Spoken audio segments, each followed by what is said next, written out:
Actually, if you want a nugget of information, I think I listened to the first Bo Divas podcast when y'all started.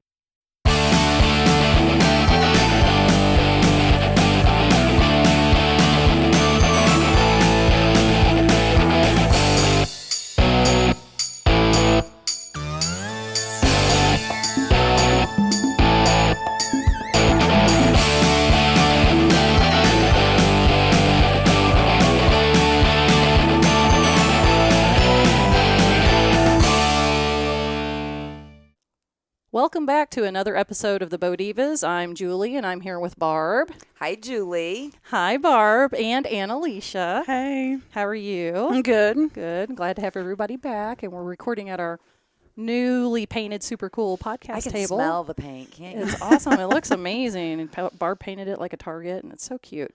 Yeah, it has some kitten paw prints on it, though. That's okay. That adds character to it. Tonight we have a special guest on the podcast. We have Cody Kirby, who is the archery coach at Union College in Kentucky. And let's just get right into the podcast. Cody, how are you? I'm doing well, ladies. How are you? I'm good. Hi, We're Cody. good. We're good. Good to talk to y'all. Yeah. Same. Glad to have you on. Yeah, same here. Well, I think that kind of one of the things that led to us connecting with you, too, was we talked to Jody, who's one of your students last week, and I had a ton of questions about college and collegiate archery and that sort of thing. So us connecting was great. Yeah, this will be a really good follow-up to the That's what I interview was with thinking, Jody. too. Mm-hmm. Cody, Yeah, and Jody did a great job, and hopefully maybe I can answer some questions that maybe she didn't cover as well, or just anything that y'all didn't know that you want to find out now. yeah. Sure. Well, do you want to ask him about his back? Let's kind of get started with you yourself. How did you get involved in archery to start with? Tell us a little bit about you. Okay, so my background in archery, I'm kind of the perfect NASP case, I guess you could say. I started shooting NASP archery when I was a senior in high school. They only had it for 1 year when I was there, and shot it for that year, and kind of decided that I didn't want to quit. I played baseball while I was in high school, and archery was kind of my thing that I was going to continue with, kind of soothe that competitive edge that I've got.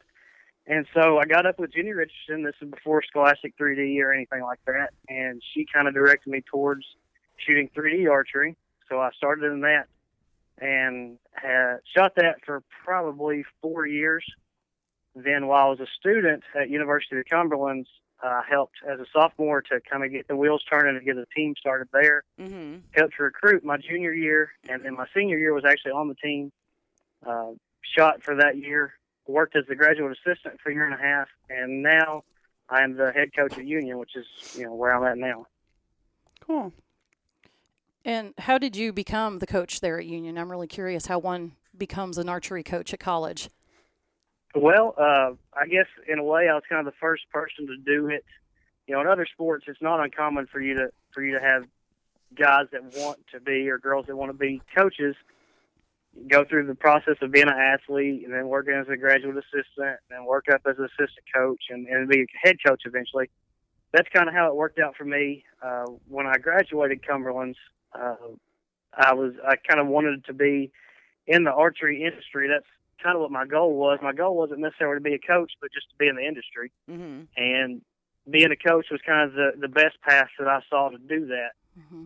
And did my assistantship there at Cumberland and just kind of praying that a head coaching position would open up, that college archery would take off in the 2 years that I was going to be an assistant there. And sure enough, like I said, it kind of took off. And my head coach that I was working under texted me one night and said, "Hey, you might want to look at Union's page. They just posted a head coaching job." I live in London, Kentucky, where the ASA is, and Williamsburg, where Cumberland is, and Bardville, where Union is about the same distance from my house. So it was really convenient. I didn't have to, pick up and move very far away or anything like that. But I applied for the job, and they were serious about going, I guess, head first with archery as a varsity sport. And I've kind of been able to build the program my way from there. Go ahead. Oh, well, I was going to ask. So had they had an archery program prior to you coming, or was this just a brand new program that you got to jump in on right off the bat? It was a brand new program. It wasn't even a club sport or anything like that. To the best of my knowledge, they didn't even teach like an archery activity class on campus. It was something that the athletic director saw as an opportunity and kind of presented to our board of directors, and they took off with it from there. Wow, cool. That's very neat. How many years? How long ago was that? Has it been like 2 years or? I was hired in December of 2014, I believe. Okay. Yeah, hired in December and then recruited from January pretty much till August that first year. And then Jody, who you had on last week or 2 weeks ago, she was in my first class of freshmen. And we had our first season last year, and we're in our second season competing this year. Gotcha. Okay. So that's a pretty exciting time for everybody, you included.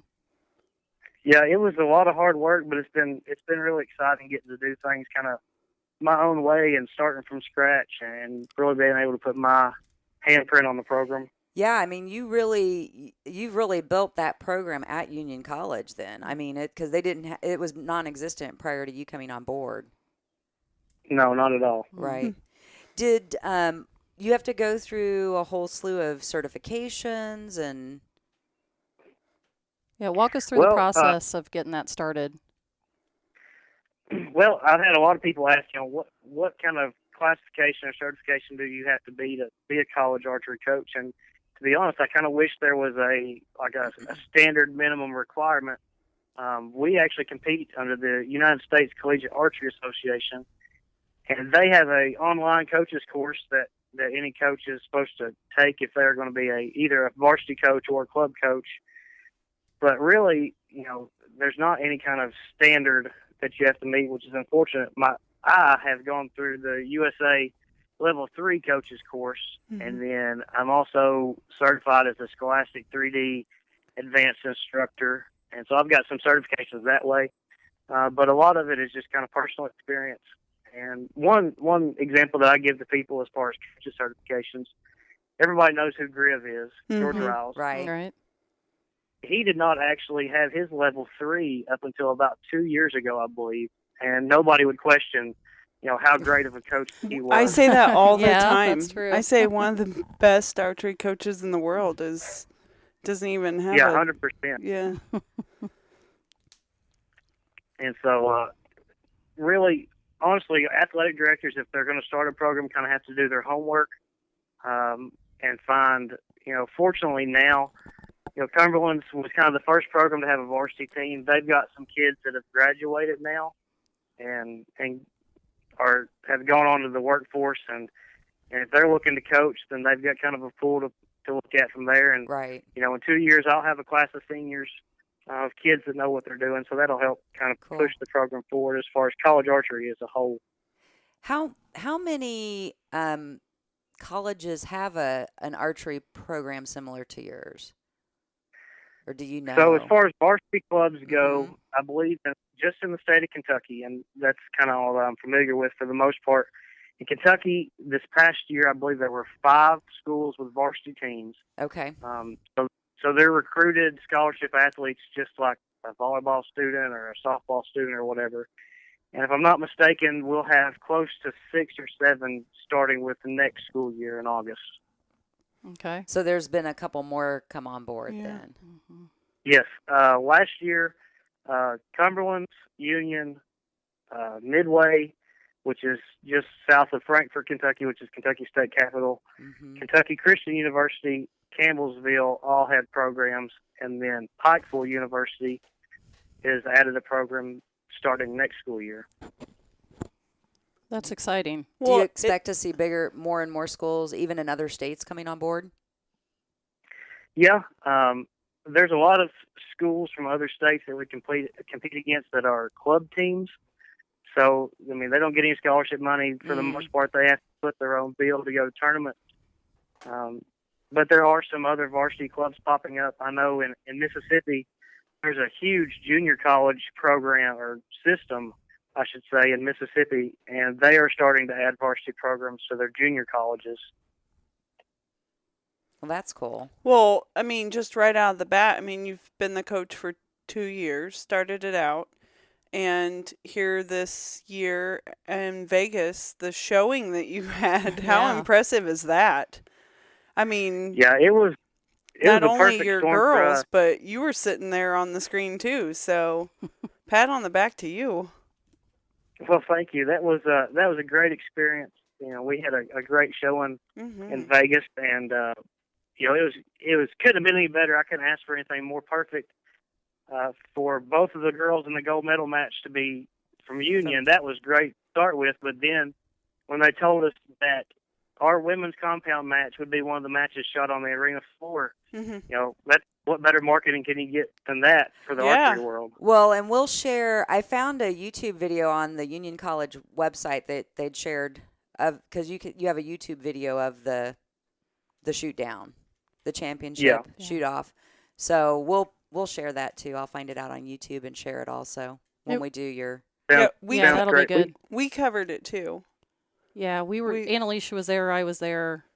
Yeah, we posted it. I think we did I did a live video. Yeah, I didn't do any live video, but just personally speaking, it was so cool to see those girls down there shooting and to know them as well, and just know what fabulous people they are and what fantastic archers they are. Yeah, not only did you recruit like really good shooters, but really well-rounded girls. So good on you, because I mean that's not always. I mean I don't know the recruiting process. I've never been a recruiter, but just to go and find somebody that's that well-rounded. I'm sure their grades are good too. I think they have to be. Yeah, and Jill and Hannah, the two girls that were in the match. I mean, they kind of impressed me with how well they handled themselves on the floor.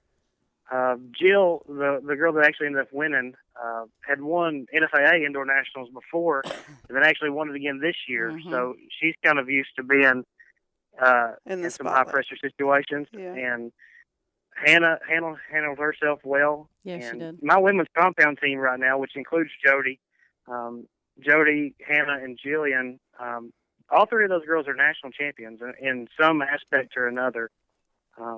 So we've got a pretty tough team in that division right now. Yes, you do. So when you go and look and recruit, are there other schools trying to recruit them as well? I mean, is there a competitive recruiting situation going on? I mean, like, are you trying to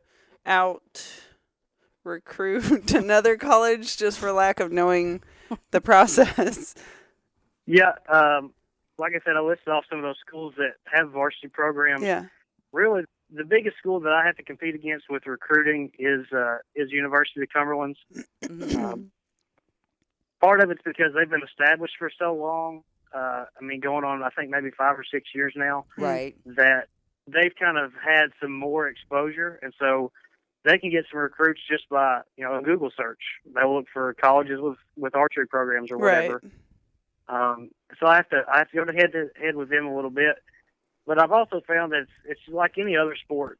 You can find your niche with a state or a region or whatever, and be really successful recruiting from that area. And I've been able to do that in some couple areas, and also as big of a base as there is now, especially with programs like S3DA and NASP.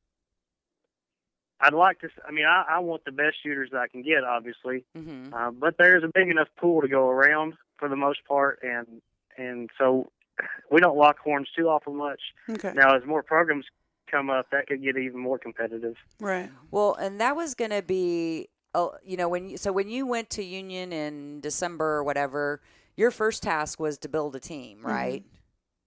Yes. So what did you do? Did you just start looking up scores from tournaments, or go to S3DA and look at the high schoolers, the high school classes? Well, how'd that work? Yeah, with my first class, I was kind of fortunate.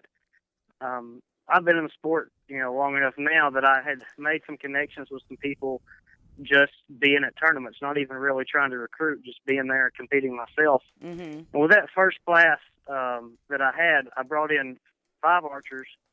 And 4 of the 5 I had known from ASA tournaments, NFAA tournaments and whatnot, and it just it happened to work out perfectly that they were seniors in high school and they were looking to go to school somewhere, and I was able to get them in there. That worked out great for my first class. The second class, I look at and go to a lot of the Scholastic 3D tournaments and recruit students there. I also have a way that I recruit some NASP kids to come into the program and whatnot, and I always want to keep them as part of our program because, like I said, I was kind of the perfect scenario for a NASP shooter, and I want to help them make that transition. Mm-hmm. Sorry. Go ahead. Do you think it's gonna, as more schools come on board with programs, because it seems like it's definitely growing. Each year you're seeing a couple of new schools, and then the next year a couple more. Do you foresee that you'll have to fight for students? Oh yeah, and I've already had to fight for a couple of kids, and I'm still young enough as a coach and early enough in this that I probably shouldn't. But in some instances, when a student that I'm recruiting decides to go somewhere else, I tend to take it personally every once in a while because I feel like I'm a good coach, a well-rounded coach as far as being able to recruit and then actually coach archery and whatnot. And so it does get me fired up when I see a student that I've been working hard to try to recruit go somewhere else. But eventually, I'm sure I'll just kind of understand that that's part of it and try to focus on the ones that I get instead of the ones that I don't get.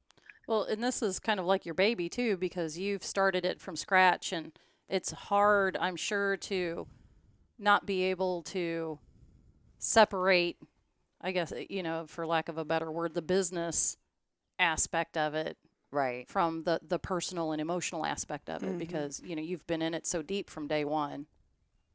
Yeah, and you're exactly right. It can be kind of difficult at times to separate, and I've told my wife before there'll be days where I'll be stressed or have worked really hard on, building a 3D range or something and think, man, this school job is a lot of work. But then I stop and think about it. I'm like, well, who's got it really any better than I do as far as what I get to do for a living? Right.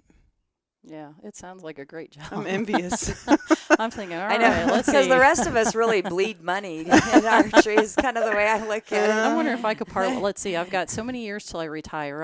I'm a Missouri public educator. How can I parlay into an archery a coach? secondary job after I retire as an archery Convince- coach? There you go. He's not going to tell you. You'll be his competition. Well, yeah. Convince some colleges around here to start an archery program, a varsity archery program.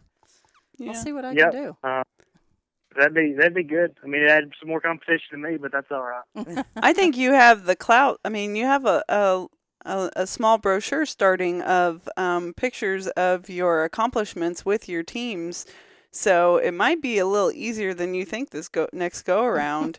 Well, look, we were in Vegas and, Right. YouTube videos. It might be a lot easier to search schools with archery programs. You might be at the top now. Well, and I mean, I know that just like locally, and I'm sure every state has this case, we got a couple of young people in their, I don't know, in the 12 to 15, 16-year-old range that Lane Brandt, didn't he just... Lane Brandt, Stephen Collins, these Evan kids, Baker, some of these kids are shooting killer scores.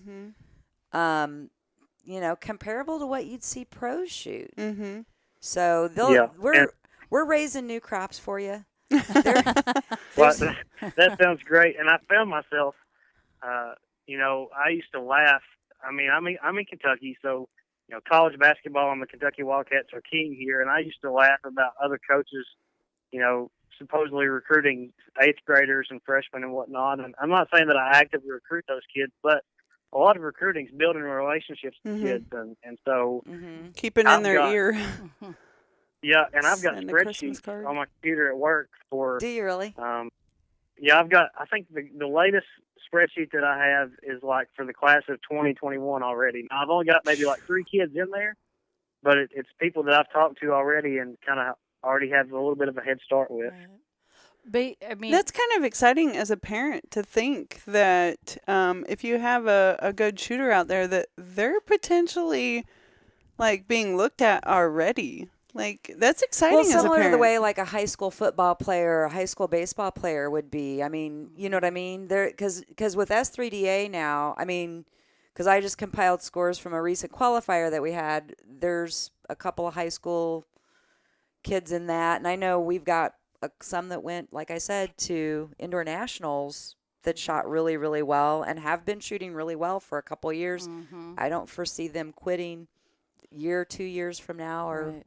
Well, and talking about recruiting kids to come to your school or other coaches recruiting kids to go to their school, you mentioned the relationships, which is very important, but can you talk about, like, the other things that would sway a potential like student? GPA or... No, yeah, or like what the dollars and right, like the scholarship opportunities and that sort of thing. What other things are out there besides the relationship that these kids will be looking for in a college? Well, I know a lot of the college coaches here lately have really gone towards recruiting scholastic kids, and I think that's because they're learning to use the equipment that they're going to be using in college. Mm-hmm. I mean, the archery that they teach in S3DA, you could go from an S3DA tournament this weekend or and go to an ASA tournament next weekend or whatever. So those kids already have a little bit of a head start. And when I'm recruiting, there's a couple things that I look at. The most important thing to me is kind of previous experience and commitment to the sport. And like you said, kids that have got kind of a long history in the sport. And that's not to say that if you're new to the sport, you can't be a good college shooter. But, high school kids change their minds, 2 or 3 days a week. Right. And so if I see that if you've already been committed to archery, that's kind of a good indicator that you're sticking with it.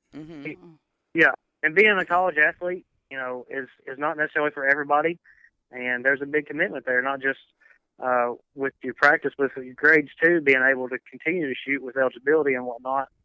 And so I look at the previous history, and obviously, scores can dictate a little bit about a ballpark figure of, what kind of scholarship money I'm looking at for a student.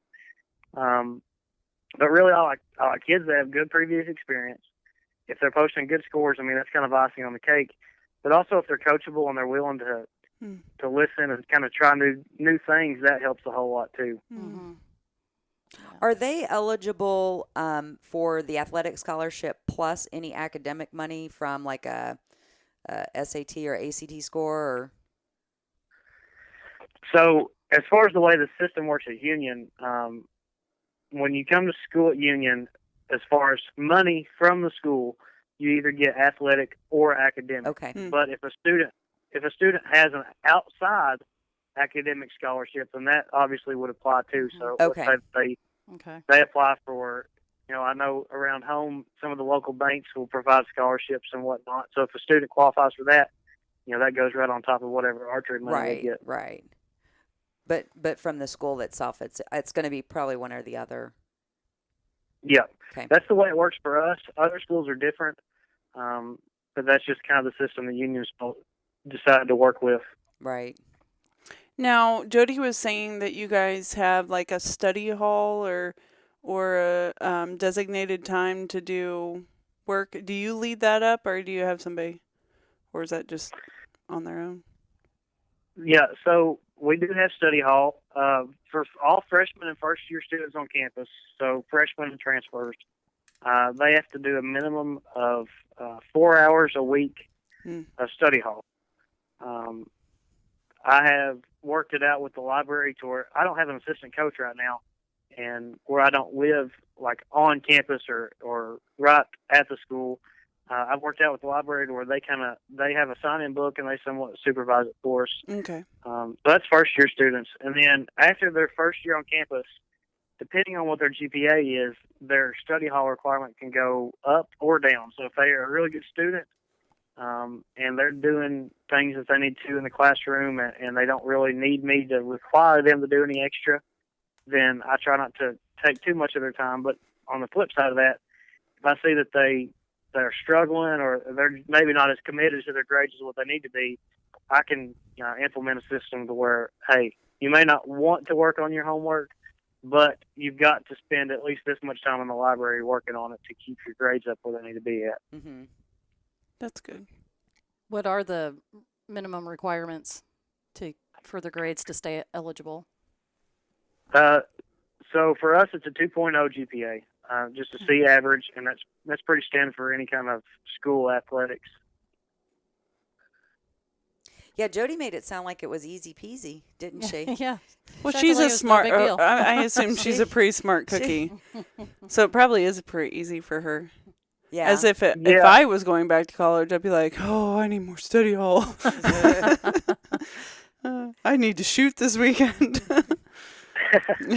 And I'm actually, Jody does a really good job, like you all talked about in your podcast.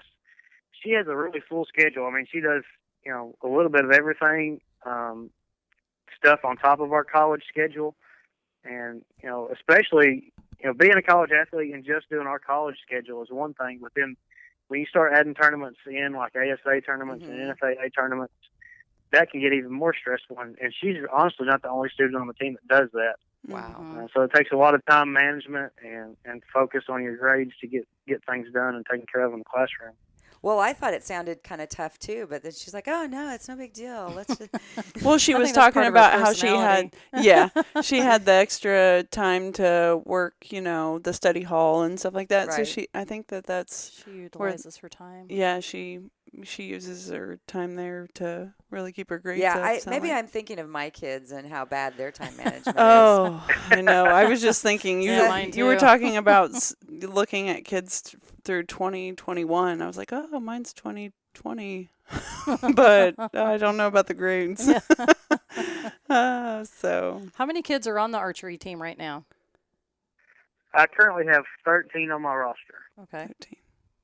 And how? Yeah. What's your maximum? Like, how many can you have? So, my plan in 4 years of recruiting is to have somewhere between 20 and 25. Oh, Okay. so you have lots of them. So how will the tournaments work with like all those kiddos? I mean, do they all compete? Like Jody mentioned, tournaments against other colleges. Would all of those archers compete in a tournament, or will you just pick? Oh, I think so and so needs to compete in this one, and so needs to compete in that one. Yeah. Well, part of the you ask how many. Part of the 20 to 25 number is that I feel like that's a decent number that I can manage, and also can afford with my budget to travel. So yeah, right now, if it's a sanctioned tournament on our schedule through the USCA, as long as you're not injured or ineligible, then you travel and compete with the team. Mm-hmm. Okay. And that's just those now like the ASAs and the other tournaments. That's outside of college. They do that of their own choosing. Yep, they do that on their own. They travel on their own for the ASAs and whatnot. Now, like I know Jody mentioned for the Fort Benning tournament, I was planning on going to that tournament anyway to recruit and to shoot. And so if I'm going or planning on going, I offer it up to the team to see who else maybe wants to go and split up the expenses and everything to kind of make it easier on them. That's a good thing. Yeah, but as far as like our scheduled tournaments, they don't have any kind of expense when they go with us. I cover their travel, hotel room, their food. I cover the registration and their membership to the USCA and everything. That's pretty through sweet. my budget. So they get to shoot at a minimum of 6 tournaments during the school year that don't really cost them anything out of pocket. That's pretty great. That's a great opportunity. Really, yeah. Well, that's a good incentive too to get them. I mean yeah, because once you go getting hotel rooms, the travel to get there, the entry fees, I mean that's a lot of times though that age doesn't think of all that. We're all going, oh my gosh, that's a great deal. It is a great. I mean, it is a great deal. It is for them, but I don't know. That's $1,000 worth of of entry fees and costs of tournaments. Now, did you have to ask for the? I mean, when they started up the archery program, did they know like how much all this was going to cost, or did you have to like come with that knowledge saying, no, we need this much for these kids to go do this, or was that already known as like a sports director? When I interviewed for the job, I was kind of impressed about how informed my athletic director was. He basically told me, we have an idea that travel is going to cost this, and registration is going to cost about this. And then he said, is there anything that I've not covered that you can think of? And we talked about it a little bit, and I shared, some of the expenses that I thought we were going to have, startup costs and whatnot. But in a union situation, my athletic director had done his research pretty well, so he had a pretty good handle on what it was going to cost. Good. Well, it sounds like if he's going to let you add more head count, then he gave you a decent budget too. Yeah, and we don't necessarily get to travel in the nicest of styles or stay at the nicest hotels or anything like that. But I mean, we don't stay at the Bates Home Hotel or anything. I think I have on some. I think we try to so that we can save money. No, I think we did this past weekend. The hotel's only $30 a night. Yeah, but the door doesn't lock. The bathroom, there's no bathroom door. Yeah, there you go. We stayed in one time that only had half of a bathroom wall. Yeah. Oh, no. Oh, wow. Yeah, And they great. didn't, it wasn't just her and her husband. So- They had Yeah, a we group had of friends people. with us. So let's ask you this too: do they ever get in shenanigans, or are they perfectly behaved when they travel? I've not had any issues so far when we travel. I guess I shouldn't say I haven't had any issues, period. I've got a pretty good group of kids. Now, granted, they are college students, but they haven't got into enough trouble to where campus security's had to give me a call or anything in the middle of the night.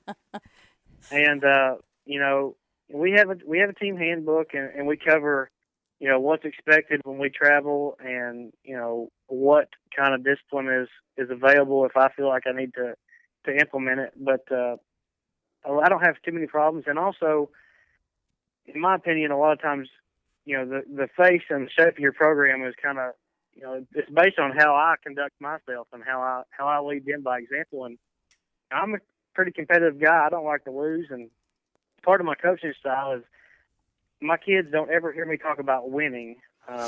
Lanny Basham, who's probably one of my greatest reference when it comes to the mental game, he likes to say that winning's out of your control, especially in a sport like archery. Mm-hmm. So I don't ever talk about winning, but I'm also always talking about, doing what you have to do to compete well. And, most of my kids, they don't like to lose either. And so when we go to the event, they're there to take care of business and shoot. And then after that, I don't crack down on them and say, you're not allowed to have any fun. That's not the case, because we have a great time on bus rides and in the hotel and whatnot. But they also stay pretty focused on what the task at hand is. That's good. Well, that's good. It'll happen, though. Yeah, just out of the few I know on your team, I think they're all pretty good kids. Yeah. No, but I mean, Yeah. eventually someone will get caught, like toilet papering the dean's house or something. Or using the hotel mattress as their target. Oh gosh, Yeah, you're now right. you're going to give them some ideas. They can't. I've heard old timers talking about that. There was nowhere to practice, so they put their mattress up and shot into the bottom of the mattress. I've heard this story. I'm using I've that. heard some people talk about that too. And, See? like you said, I'm eventually going to have a problem, I'm sure, but I'm going to keep my fingers crossed until then. Well, Yeah. hopefully it'll be nothing serious, just all innocent, good fun. I think you could probably cover up a mattress. I mean, you just take the sheet off and then put it back on. They won't see Right. the holes. That's what I'm saying. Those maids don't look close enough at that stuff. I so. know it. The one at our room As didn't. far as the shooting mattress, they don't really have an excuse right now. We were fortunate enough we kind of had to have an enclosed trailer for the team, and we bought one this fall. So Oh, cool. anytime we pull the trailer, I keep at least one target bell in there. So Good. That's awesome. as long as it's not 2 o'clock in the morning, if they feel like they need a blank bell or whatever, I mean, they can get up with me and I'll open the trailer up for them. I wanted to Is it- kind of ask you too about your training routines. Do you have like an everyday cycle? Like I think Jody kind of talked about this a little bit, like blank bailing or aiming drills, or tell us what your routine is. Yeah, so in 3D season, which is August, October for us, our routine, we show up, we shoot the bags, make sure our sight marks are on. The first full week on campus is a lot of, we don't really even see a 3D target. We work on form and fundamentals and stuff. And, I've got kids that when they come in that they don't need a whole lot of hands-on form work or anything like that. They're competent enough as it is. But I also get some students that, are new or coming from a mass program and whatnot. We start out that way. So 3D season, we do that. And then I stress to my kids to keep a performance journal all year. Now, they're college kids and they kind of do their own thing. But in 3D season, I really stay on them because they're supposed to keep up with how their judging's going. We judge every day, unless we're doing a simulated tournament, we don't do a whole lot of known yardage in practice. And then I never come to practice without a plan. I know when I call everybody together at the beginning of practice, I've got a notebook that I keep every day, what we're going to do, what we're trying to work on, and that sort of thing. And for example, in 3D season, you could ask me, what lane we shot a wolf target on Thursday during this week, and I can tell you what lane and how far it was and that sort of thing. So I have a plan every day for practice. Now in target season, which is January to May for us, our pretty standard routine is we start practice with usually at least 30 arrows of blank bell. Okay. And then it's not uncommon for us to end practice with probably 15 or 20 arrows of blank bell, just because Larry Wise, I've read some of his stuff, and he really stresses starting and ending practice with a blank bell session, just to start it to get your rhythm going at the beginning of practice, and then do it at the end to iron out any kind of rough edges you might have developed during practice. Mm-hmm. So we start, and pretty often we'll finish with blank bell, and then after that, then it's whatever we're doing for that day. I have started trying to, there's a lot of stuff going around with Jake Kaminsky and Braden Gillentine with their periodization stuff. I don't have a chart or a formula or anything like that, but I do try to periodize them a little bit. At the beginning of the week, when the target season, we'll start with a lot of arrows, but low intensity. So it may just be, a lot of blank bell arrows on Monday, and then we'll back up and just kind of get some reps in. And as the week goes on, I kind of taper the quantity and increase the intensity. So we may start the week with a high number of arrows and not very much intensity. And then at the end of the week, we may not be shooting very many arrows, but we're shooting matches, trying to get ready for the next tournament. Okay, so then you're doing sort of mock competition amongst the students at the end of okay. Yep, that makes sense. And a good thing about the roster that we have, we've got a lot of talented shooters, and so when they go against a teammate, they're going against a pretty good shooter. So they've got to bring their A game most of the time to win a match in practice. Yeah, that's great for them, and it's great for your team as a whole. Absolutely. Yeah. Right. Nice. All right, girls, we're going to have to start doing that with each other here. Yeah, a little mock We're going tournament. to have some mock tournaments in Barb's backyard. We should. As soon as we get that Diva There you go. Javelina. We got some other targets out there, so. Yeah, that is kind of interesting. It sounds like they've got a really good opportunity going for them, and it sounds like Cody has a great program going. Do you spend, so you kind of talked about just the practice routine of the blank bailing and different things like that, and even some mock tournaments. What about if you have an archer who's having a mental breakdown? I think every one of us at this table has been through some sort of mental archery breakdown. Most everybody I know has had, I think everybody I know has had some sort of gets really upset because they didn't shoot well, or tell us how you handle that. Panicky. We're looking for our loss own of confidence. I'm talking to I got you. about my friend. My friend had. But seriously, I there's not a single person I know. No, I know. That shoot for any length of time Right. that hasn't doesn't gone face through some sort of- And I bet that's every sport. Yeah, they have a couple of bad days, and the next thing, archery's stupid. So now we need to know what your expertise is on that. So what's your expertise when you have a student that hits that? And then when you're done answering that, let us know if we're too old to come to college. Exactly. I've got 3 degrees. What's one more? Yeah. So basically, you want to know the magic pill for the middle game, right? Mm-hmm. Yes. Right. Well, if anybody had that, we would all be rich. But no, That's not the answer. Part of that is, I referenced Lanny Vashon before. Yeah. I should probably require all of my kids to read his book with winning in mind. Right. I don't, but it would be good for them. Mm-hmm. And so a lot of times it's with anything with archery, everybody knows this is the standard answer. It's a personal thing. You got trial and error and whatnot. But it is. You kind of have to know each individual student and what kind of their personality is like. And I'll give you 2 kind of examples of that. Jody being one of them. Jody, when she was coming into Union, she had a pretty successful background and career going, and had shot well even as a youth archer and all that sort of stuff. But kind of like in the last, the summer and a few months before that, before she came to college, she had just some freak equipment accidents happen. I know y'all referenced what happened to her in Vegas with her arrow and whatnot. Mm-hmm. And she developed a little bit of a target panic, and we had kind of, we had blank belt, and we tried this and we tried that, and we hadn't really made a whole lot of headway. And finally, I said, well, I decided we're going to try this and see what happens. And so I gave her just a regular like ASA scorecard. This was during 3D season. And I said, okay, here's what you're going to do. I said, you're going to keep your actual score, what the arrow strikes the target at. So you're going to keep that. But on top of that, here's this scorecard. And you are to evaluate your shots based on the same scoring system, 12, 10, 8, 5, 0. Obviously, if you make a really great shot, you score to 12. If you make a good but not great, 10, and kind of go on from there. And made it a little bit of a game out of it for her.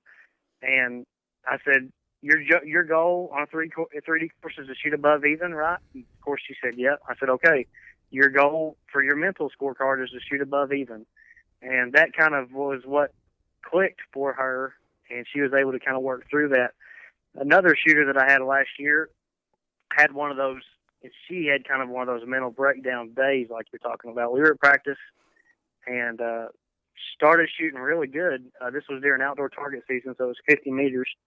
Started shooting really good, and then she asked, just a basic question, I think, about her grip or something like that, and I made an observation and kind of helped correct her or whatnot. And anytime you make a change in form or equipment or anything, of course you're not going to be exactly the same as you were before.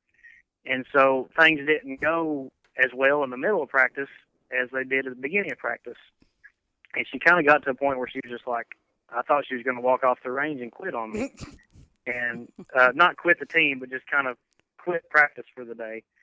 And I walked up to the shooting line with her, and I took every single arrow out of her quiver but one.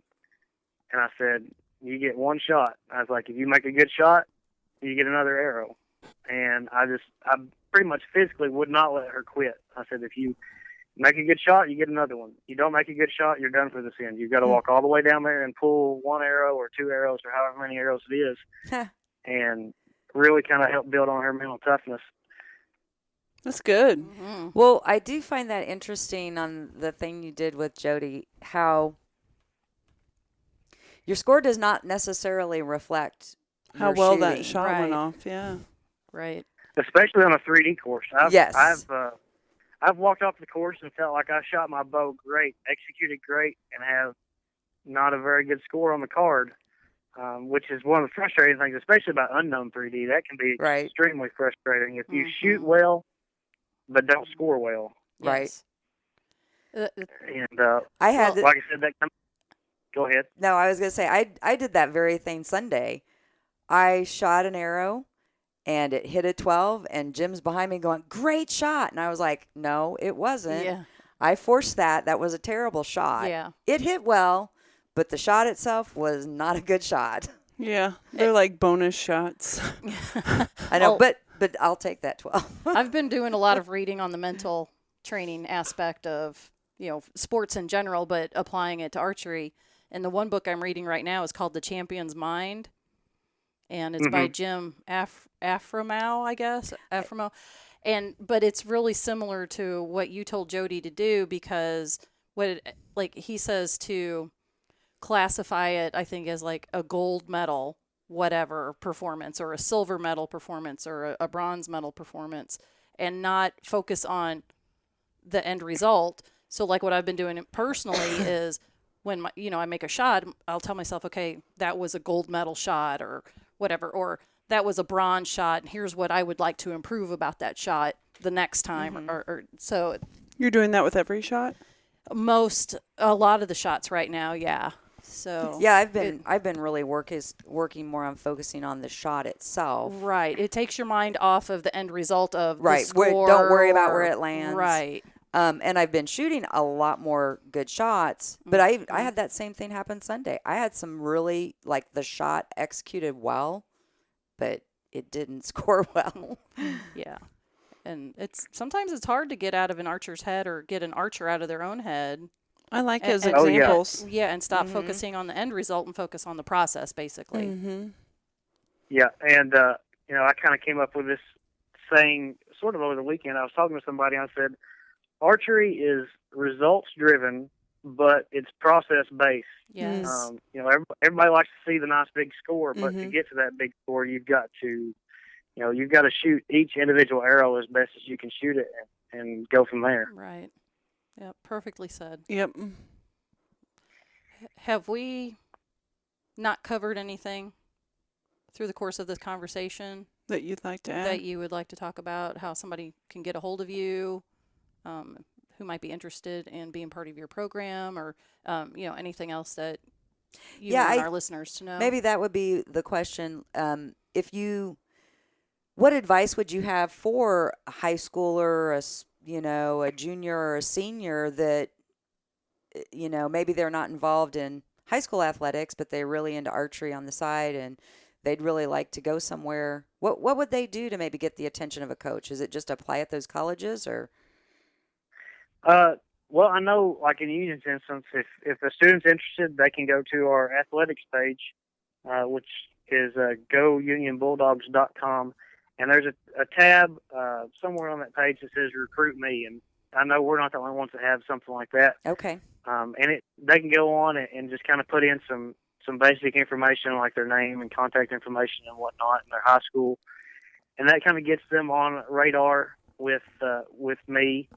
Also, I'm still a competitor myself. I like to shoot, and I think that's part of one of my better attributes as a coach is that I can relate to students, because not only have I've not competed in the past, but I'm still trying to compete and master this stuff too. But just look for me at tournaments. Okay. I know for a fact, like this summer, I'll be at the ASA in London, the one in Metropolis, and at the Classic. I may or may not be in Texas. I hadn't planned on going to Texas, and I shot pretty well at Fort Benning, and everybody that I've talked to is like, "Are you going to Texas?" And I tell them no, and then they want to know why. So I could still end up at the ASA in Paris. What class do you shoot? Keep an eye out for us there. I shoot in the men's Open B. Okay. Will you be? I'm assuming you don't have a booth, but do you guys hang out? Do a lot of the archery folks from the collegiate level hang out with, like, the S3DA people? I know they usually have a booth set up, or. Yeah, it actually works out pretty great for me. My wife, Rachel, is the office manager for S3DA right now. Oh, good. So that works out great. But it's not uncommon for, not just me, but other schools. We'll leave some recruiting materials at the S3DA booth, because students and coaches and whatnot will swing through. So, yeah, I usually have, at least, if nothing else, I have a clipboard with prospect information sheets where they can basically fill out the same information I told you about on the website. And, I'm, like I said, I'm there at the range and whatnot, and I carry business cards, and that's all stuff at the table. And I'm trying to think of the best way other than that just to get up with me. But just look for me at the tournaments for the most part. And if I'm not there, I've usually got at least one or two kids that are there shooting. Okay, so they could talk to one of them too. Yep. One thing we didn't touch on that I kind of want to hit on just for a second is our schedule, and not necessarily like this date and this date, but in college archery, we get to do a little bit of everything. We do 3D archery in the fall from August to October, and that's ASA style archery. We use ASA scoring, use their rules as our guidelines. We have a few wrinkles that are specifically ours. But so we do 3 in the fall, and then our target season is kind of split in half. We do indoor target archery from November through March. For that, we shoot the Vegas 3-spot face. The compound or the open division scores it with the international scoring. So the baby X is a 10, and then the Vegas 10 is a 9, and then the bowhunter class scores the Vegas scoring. So we do that, and then after that, usually at the end of March, 1st of April, or even earlier than that, we start our outdoor target archery, which is the FIDA game, which is what Rio Wild and those guys do in the World Cup, and Brady and those guys do at the Olympics. Right. So it gives you an opportunity to, if, I know in my situation, I was strictly a 3D guy when I started helping to build the program when I was in college. I had shot very little indoor and absolutely no FIDA. But it gave me the opportunity to kind of see other games that I hadn't been exposed to and, decide, in my case, I still prefer 3D over anything. Most of my kids do as well. But, it gives them opportunity that if they've never shot a FIDA tournament, they get to try it. And I know I've got one student who was telling me today, he's like, I'm going to the Gator Cup and maybe the Arizona Cup and some of these USAT tournaments that he had never thought about going to before. Well, I mean, I think to me, they're all challenging, and they all, I think they kind of fit to everybody's personality. You know what I mean? Like, so some people like to do all of them. Some people like one over the other, but they for all whatever have the reason. opportunity to right. So I think it's cool that they get to go to all those different things, because then it gives them, obviously these kids will be shooting long after their college careers, I bet. Some of them. And my goal is that when they leave in 4 years, if they weren't already an archer like Jody, who had been shooting and was going to shoot, regardless if she'd gone to college on an archery scholarship or not, she was going to shoot. Right. And so it's my goal that even those students that maybe came in, from the NASP program or from S3DA, and they had shot NASP or S3DA in high school, but they hadn't really thought about a long-term, I guess you could say, career in the sport, that when they graduate in 4 years, hopefully I've developed them to the point to where they can be competitive, but also they've developed, the desire to want to keep competing. Right. That's cool. Well, it sounds like you've got a great thing going there at Union. Yeah. And you're really providing these kids with, some amazing archery opportunities and, really some life opportunities as well. Yeah, for sure. And, making it easier for some kids to go to school. There's a young lady on my team now that, she may or may not have been able to afford to. She might have been able to go to a public school like a land grant school or whatnot, but to get to go to a smaller private school like Union, she might not have been able to pull that off without an archery scholarship. And so I've provided her with, not just but the school's provided her with that opportunity. Right. Yeah. That's great. Yeah. Yeah, I think it's a great opportunity. Yeah. It really is. And I'm really enjoying seeing some rapid growth with it. Yeah. Yeah, it's exciting to watch. I've kind of got to see it explode here recently, and it's kind of cool because I feel like in some small way or another I've had a little bit of something to do with that. Yeah. Right. Yep, you're leaving your legacy. Yes, you are. Yep. And we thank you for that. Yep. Anything else, Cody, before we wrap this up? I can't think of anything right off, but as far as archery goes, the one thing I will do is, if you don't mind, I'll plug Union a little bit.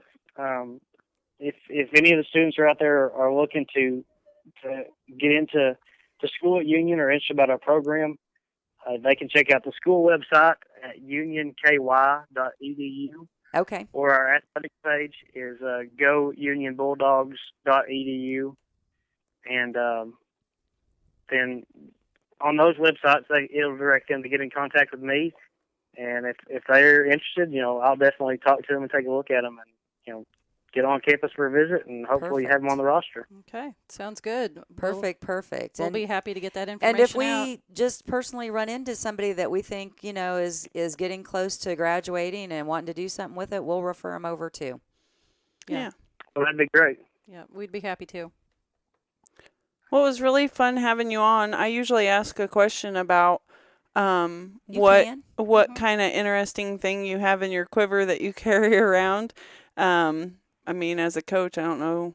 Do you have a quiver you carry around? Or in your, your 3D chair. I think he's officially become an honorary diva. Okay, honorary diva. Really? Uh-huh. Sounds good. You were a fan from way back, so you're a diva. Yeah, you're a diva. Well, as odd as it sounds, like I said, I was a baseball player, so we were super superstitious. Mm-hmm. But I don't think that I have any kind of, lucky charm or token or anything that I keep in my stool or anything like that. I do have a little girl who's going to be a year old in a month, so I'm sure, it won't be too long before I get a picture of her or something that she's given me that'll end up on the stool or in the quiver. The but good luck. As of right now, I don't have anything. I got an idea. On your chair that you take to the ASAs, why don't you put a little bit of paint on her little foot and press it onto your chair? That's a good idea. Yeah, That her is a little good foot idea. tip. Right. That's a That'd great be idea. extremely cute. We've done plenty of foot and hand painting, so we'll just have to personalize my stool while we're at it. That would be awesome. Yep. I'm going to do an auto paw print. Oh my gosh. Otto, the podcast dog. That's her baby. He's usually out here whining, so might as well be. I know. We kicked him out today. Then Julie has the question about the embarrassing. Oh, yes. Have you, and this is either as a coach or as an archer yourself, what has been your most embarrassing moment when it comes to archery? Most embarrassing moment when it comes to archery. So, back when I was a junior at Cumberland's, we had already gotten approved to start the program and whatnot, and the USCA has equipment grants available to our schools that are starting clubs or even varsity teams to get some kind of basic general equipment in. And so we'd ordered that, and in that kit came with just some very basic Olympic recurve bows. And I haven't really ever shot Olympic recurve. I've played around with the traditional, but never shot any Olympic. But when they came in, the coach called me and said, "Hey, the equipment's in. I've got one put together. You got to come over here and shoot it." Well, he was teaching just an activity class, activity archery class. And so he's got all these students in here that are brand new to archery, and they know he's the archery coach, and I'm supposed to be a competitive archer that knows what I'm doing.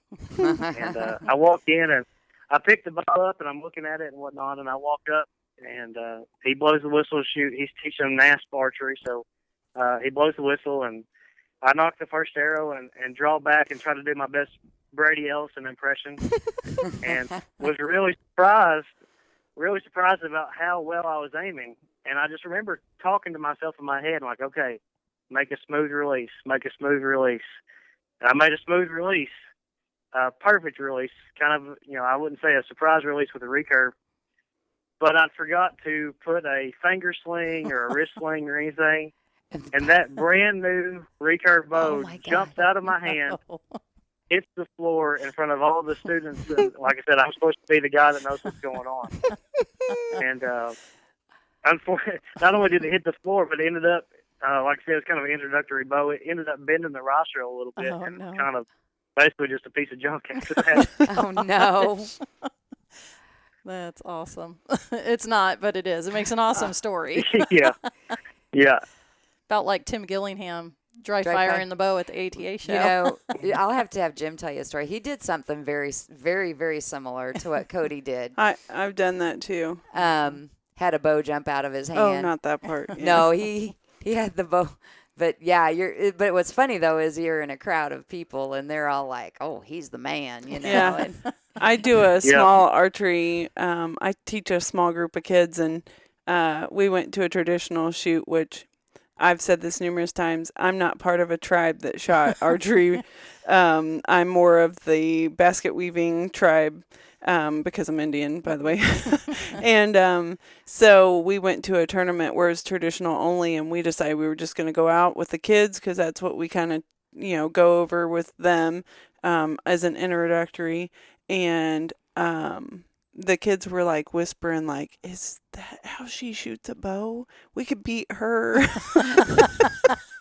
So I was very humbled that day, and I've actually designed a fun shoot for the parents to come shoot with the kids, just so they know, like, it's not as easy as it looks.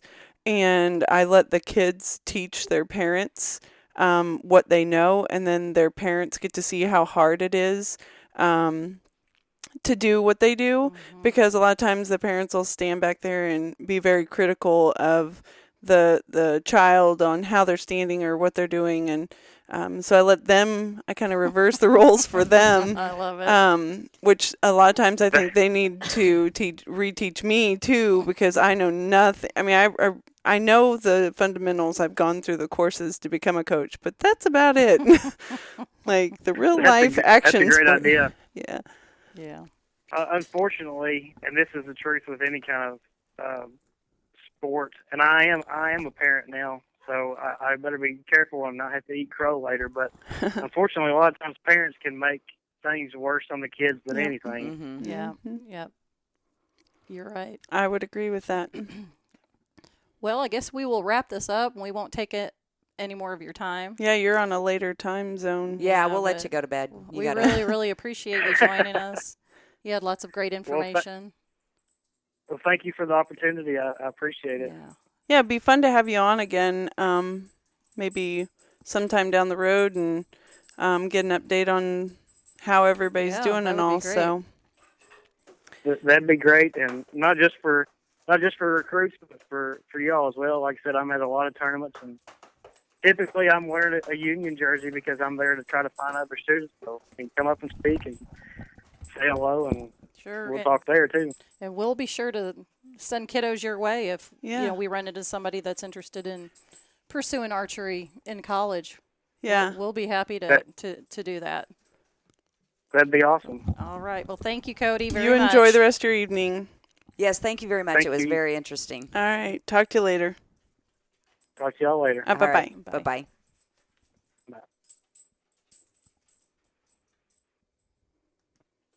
Well, all right. That was really cool. I liked his mental. Yeah. I liked his mental aspect of how to deal with the girls on some of their shooting. I like that part. Yeah, I could see when he gets more kids, man, you know how kids are. They're so diverse. Yeah. What a cool opportunity for him. Right. To get to start this program from scratch. And I just think what an amazing opportunity for these kids to get to do what they love. And in a sport that really, historically, isn't your typical traditional sport as far as college athletics goes. Well, right. Exactly. That's what. Taking it to the college level, I think that's amazing. I love that. I think, I feel like it's always kind of been a redheaded stepchild in terms of athletics for quite some time. So I'm glad to see that some colleges are coming on board. Sounds like he's going to be able to have more students. Sounds like there's more colleges. I mean, this is growing. I think if ever like compound archery got into the Olympics, it would be more of a college sport. I mean, so many kids are picked up from like colleges to go into the Olympic training situations. And maybe if that was part of the Olympics, I mean, speed walking is part of the Olympics. I know. Right. I mean, if that's part of the Olympics compound. Right. And so I think that would really boost the collegiate side of archery. Just because you want someone young, somebody that's trained a lot, somebody's trained under a coach. A lot of archers never even have been coached, right, or may not be coachable. So I think like if the an Olympic coach was going out looking for an individual, that would be a bonus for somebody that's been coached and right. And we're talking compound because we compound. have, Yes. Okay. Yes. So we. Well, I'm just throwing it to remind our listeners that I know you know what you're talking about. Yeah. So, but I found that very interesting. I did too, and I'm really glad we did talk to him, just because, we say that we learn so much from the people that we talk to, and the longer we do this podcast, there's just so many more aspects to it, right? That I think we weren't really aware of. That I wouldn't have known how you went. If you had a child that was getting close to graduating, how you would maybe get them in that direction, or even middle school. I mean, he's talking about middle school age. He's checking out. I mean, that's for me as a parent of a child in high school. To think that there are kids out there that are shooting so well, they're already getting like someone interested in them. That is like really you'd see, stinking like cool. High school football players or baseball players getting recruited. And I guess I just never have thought about that process of the recruit. I mean, I didn't go to college. Nobody was banging on my door because I was good at art to get me into college. I mean, there's just no recruiting for that. So, I mean, that part of it I was unaware of, and to think that our kiddos, and like you said, it's kind of a redheaded stepchild, to think that there are colleges out there and they are there at the tournaments checking them out. I didn't know that. Like, I know there's, I had no idea. I know there's bow companies, there's release companies. I mean, all those different things that people are getting sponsored by. Right. I knew they were around, but I didn't know that the collegiate part of it, there were some little people out there and even competing for certain archers. I mean, that's exciting. That is kind of exciting. Yeah. Well, and I mean,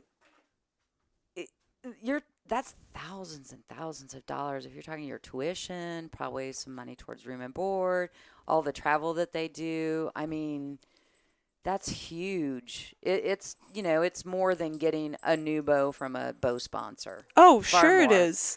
And then to top it off, that's, an education and whatever that they'll use career-wise all through the rest of their life. I think it's super cool. I'm glad to see some more colleges doing it.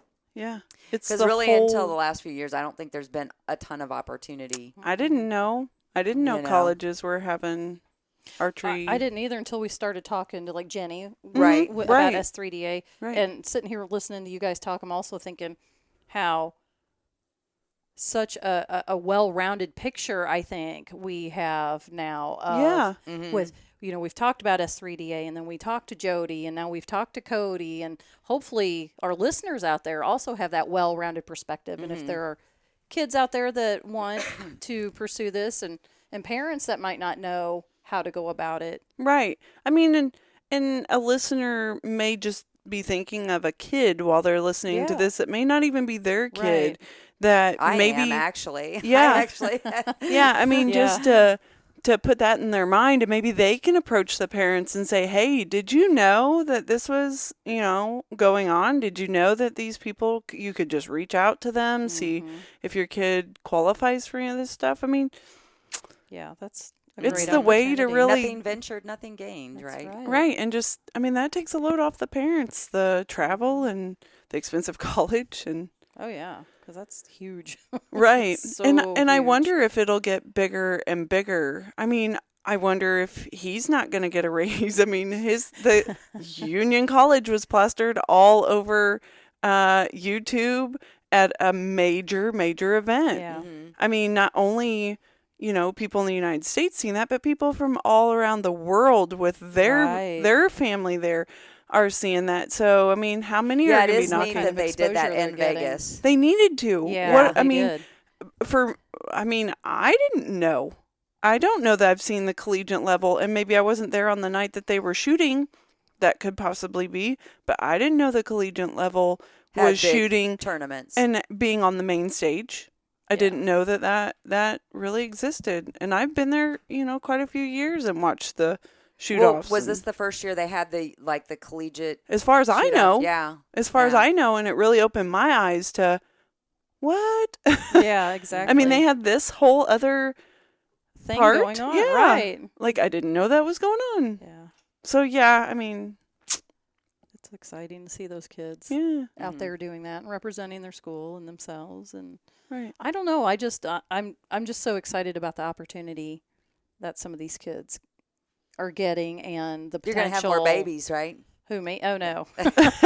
No, but it just makes me so happy that there's that out there for the kids to do something that they love and to get an education out of it at the same time. There's a lot of these, there's some that are really good shooters. I mean, some of them that are really young and have just killer form and killer shots and probably have never been coached. I know. Well, or they've gotten little tidbits here and there. Or well, I whatever. think everybody's got tidbits here and there. That's why they've gotten to the point they are. But some of those kids, I guarantee, have never been coached. Parents don't have that kind of money. Though, let's face it, though, with social media, there's a lot more opportunity to pick up stuff, coaching-wise, than you used to have even, I think, 4 or 5 years ago. Oh, yeah. YouTube is a big...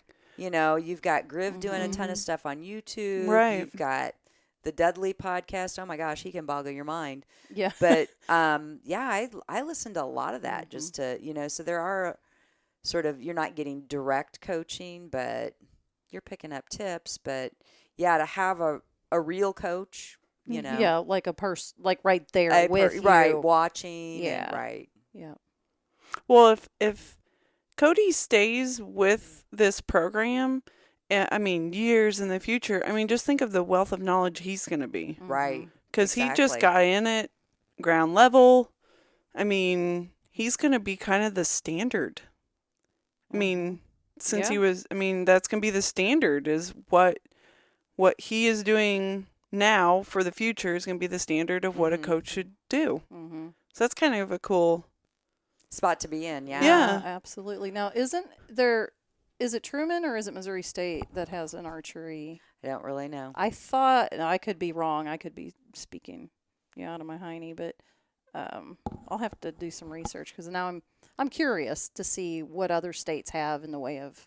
Well, and a long time ago I looked at it before, really the S3DA, and I thought Texas had some colleges, but I don't know if, even William Jewell over here used to have some sort of archery program, but it wasn't varsity, I don't think. That's probably the clubs he was talking about, maybe. And I don't think they were doing compound over there. Okay. Well, I think it was strictly like a recurve. That could be. And when we were at State a few weeks ago, Missouri State, there were some kids there from Rolla, which they call it S&T now, but I'm old school, so it's always going to just be referred to as Rolla. But they had, I don't remember how many of them there were, but they had just kind of thrown themselves together and made their own little archery team and came up and shot state. And really? They were shooting recurves and different types of archery equipment, and they were having a ball. And I thought, that's great. Yeah. Right. And they were just doing it themselves. They just put it together, and it would really be cool to see if somebody at the university look into that. The athletic director. And maybe make it something more official for these kids. And maybe that's money too, for new programs.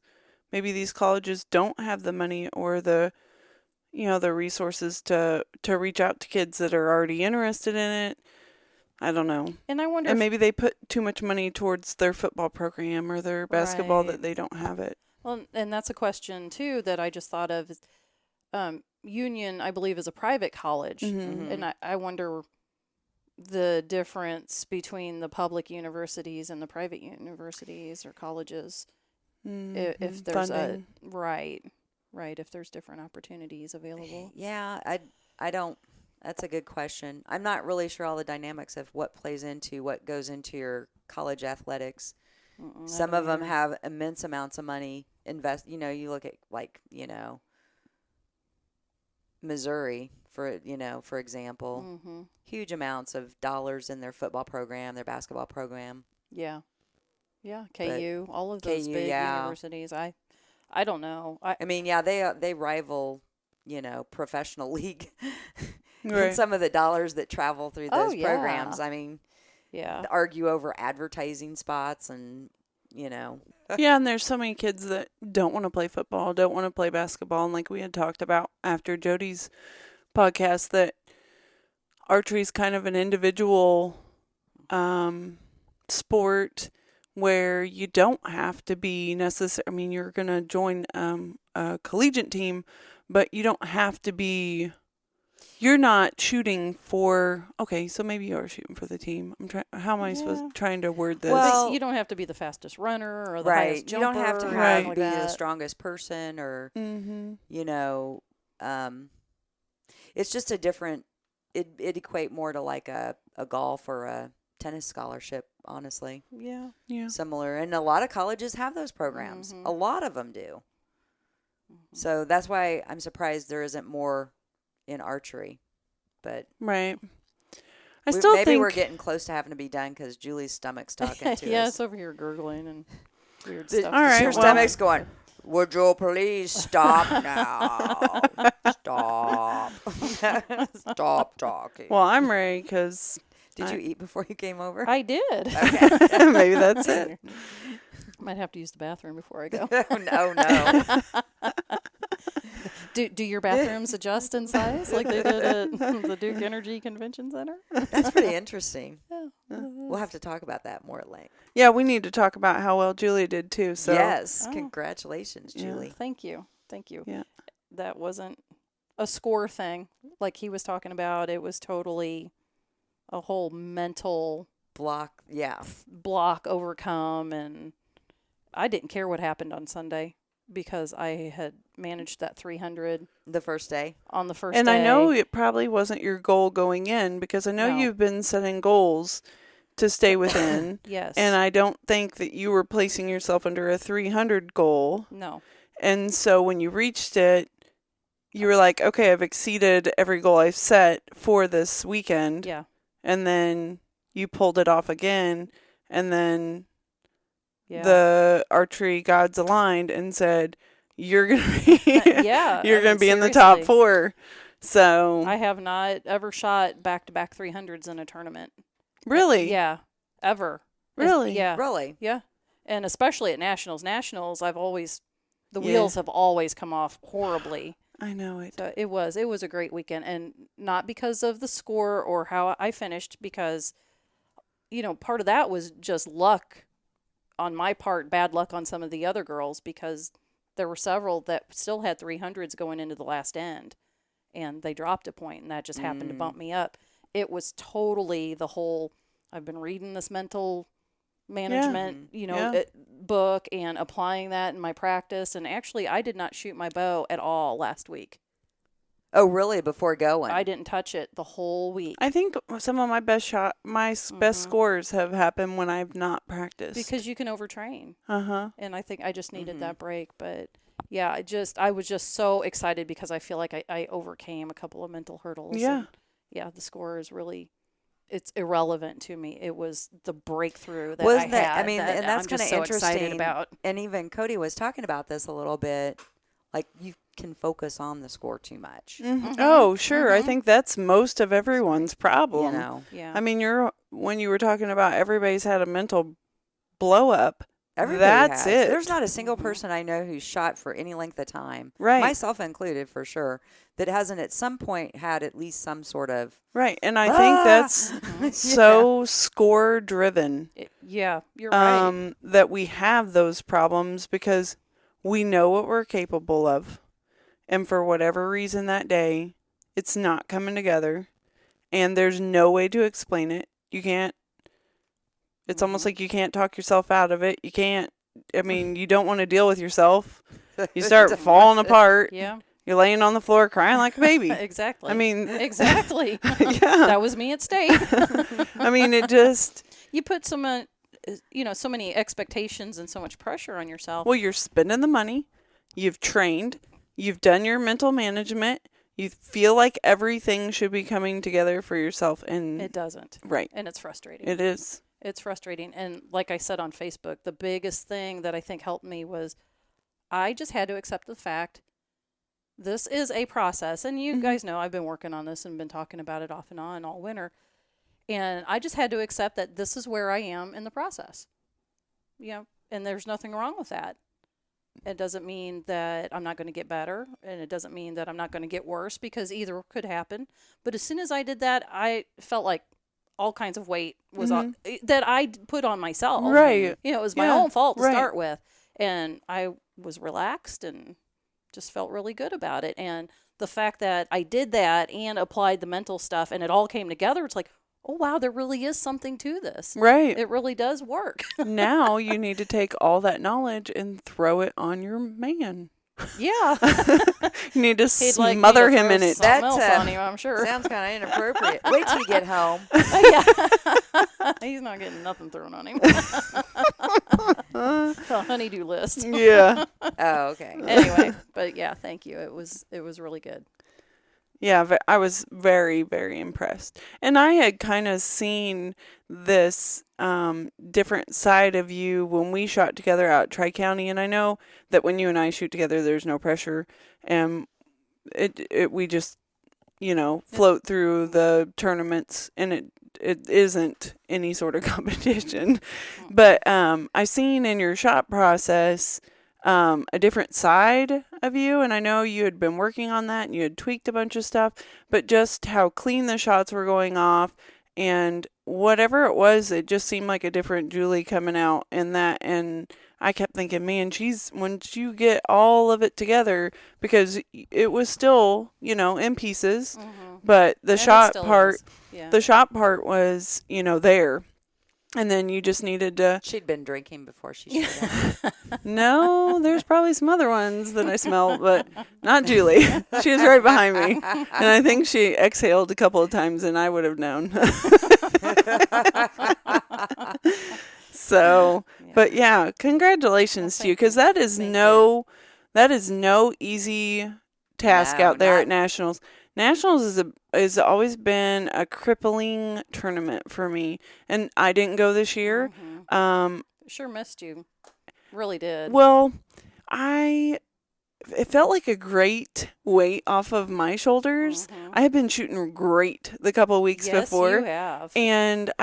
And I don't know, that may be my expectations too, going out there going, oh, I've been shooting great for a couple of weeks. So I'm going to shoot great I'm going to shoot great here. And not going felt great. But when I seen the pictures, I really missed it. Like, I was craving it. So, I mean, it was a give and take. We're going to go to Outdoor Nationals. I really enjoy the field part of archery. I'm ready for that little bit of a change. So ticks. You want ticks, right? Oh, they don't bother me. Ticks and the biting flies up there. Bugs don't bother me. Yeah. The biting flies. So yes, I do. I mean, I'm excited about that. I love Yankton as a town. I think it's gorgeous. I think the whole town is built for archery. If a listener has never been to Yankton, South Dakota, you can go to the parks for free. They have a complete field range that's managed daily. Like, there's no mud holes. They fill it in with mulch. The targets are changed daily. Oh, gorgeous. Free. Wow. All you got to do is buy your park pass, get you into any of the park. I mean, it could get you in to see Mount Rushmore. I mean, you can do anything with that park pass. And they've got scorecards, they got pencils, and it is a gorgeous... I mean, I like Tri-County. This rivals Tri-County. I mean, it's just beautiful, and they maintain it so well. Yeah. Right. Well, in all of their parks, because they've got all of those beautiful walking trails. Yeah. And it's just a neat place. It is. The way I mean, around. they even have, like, their practice range has a, like a deck up so high to simulate being in a tree stand. Oh, wow. That's cool. And it has you can wear your harness and you can latch onto it even though it has a railing. So you can go up in there. Bow fishing's really big up there. When we stay at Chief White Crane, we go by the dam, which is the Missouri River up there. And all the bow fishing boats are all there. I mean, it's just a full town full of archery. All the marquee signs, all the restaurants are saying, welcome good archers. luck, archers, welcome archers. You're driving around, you see Jesse Broadwater, you see Real Wild, anybody and everybody's driving around the town because it's not and that you and good Jesse big. are friends, right? We are, yeah. We talk that time. But Head so nod. Sup. so I really yeah. Sup. Yeah, that's what I do. So, but there's the Easton Center there with all their field ranges. You okay? Snort.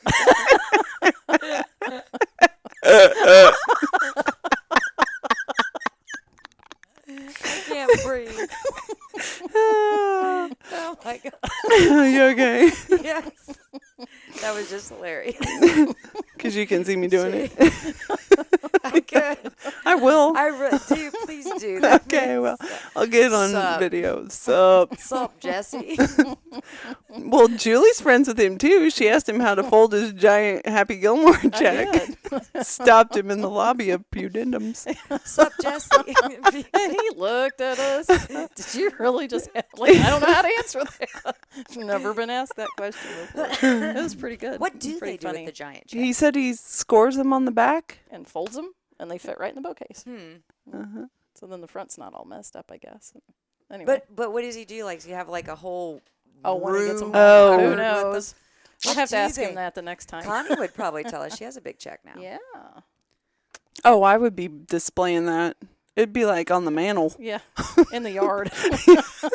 Lit up at night. It'd be shellacked. Get some landscaping lighting Yeah. to light it up. And Yeah. have some mulch and a little. It's like farm. the stork with welcome baby, and you're just like welcome home because I want a big check. I love it. Okay, now All we're right, getting we've ridiculous. really slid off track here. As Okay. usual. As usual. All right, let's say goodbye. Goodbye. Bye. Goodbye. We just cut that one Just off. hey, we need some likes. We're like 9 away. Come on, guys. Seriously, we're like 9 away. Oh, from yeah. 500. If Yeah, you right? And we promised to give something away when we hit 500. Yeah, we'll find. Well, we were supposed to beat the Bow Dudes, but anyway, that's. we beat them. Winners! I've got my flag. I'm gonna start snorting again. Your number one finger. We're number one. Number one. Yep, 9 likes. So spread the word. Share us 9. with your friends. Get them You to know like you our can page. get 9 of your grandmas to get together and like our page. I'm not even sure if my own mother likes the page. I'll have to check. I'm gonna make her like us. My dad likes I've us. got kids. They need to go and like our page. Dang, we're already adding them up. Okay. I We think still can need your get- grandmas. I'm gonna set up a Facebook for Otto, and he can like our page. Well, there you go. Awesome. Oh, Otto needs his own Facebook. Does he? He needs does. it. Yeah. He needs his own Instagram. Yeah, too. he does. Yes, he does. All right. We All said right. bye and we meant it. All right. Yep. Goodbye. We All right. mean it this time. I Goodbye. mean it. Bye. Shoot straight, everybody.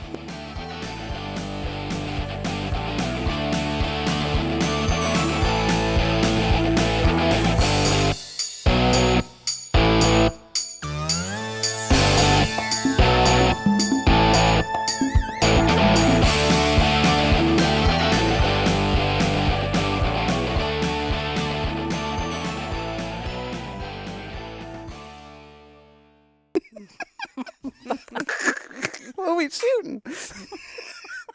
Bye. Goodbye. Goodbye. Is this the edit part? It's all edit. Oh no.